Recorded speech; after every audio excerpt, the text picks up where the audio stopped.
Alright, hi guys, this is Mike the mechanic guy, back at it again. I want to show you guys I just showed you guys how to check your starter. I did a video on the Accura.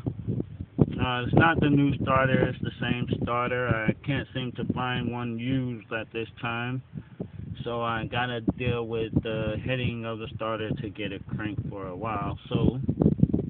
But that's not a big issue. I mean, long as I know it is the starter, that's my problem, and I know I need to get it replaced as soon as possible. So here is the thing about putting it back in, because as you see, a lot of mechanics and a lot of these guys will give you the third leg about how much stuff they got to remove to get done, and this is something that they're saying that has to be removed, the intake manifold.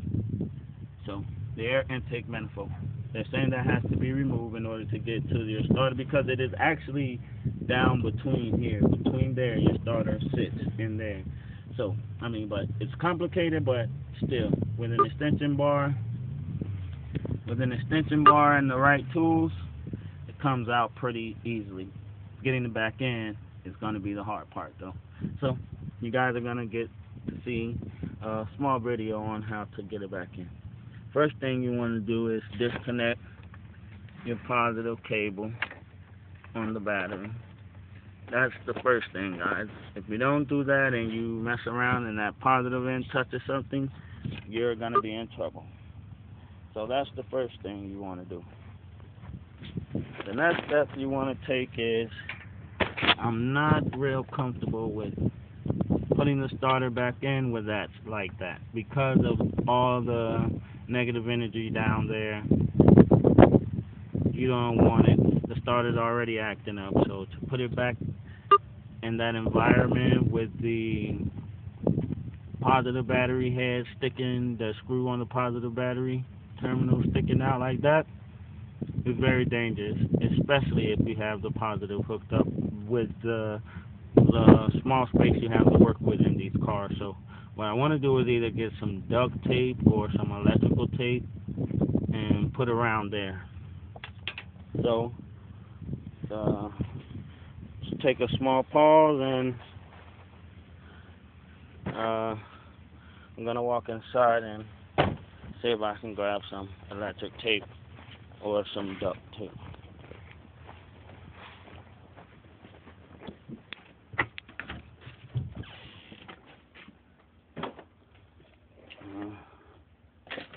I got tools and everything everywhere, so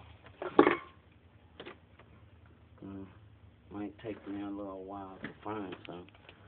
I might actually just, I know I have some duct tape, and I know exactly where that is, but the electric tape in this case is the main thing I want.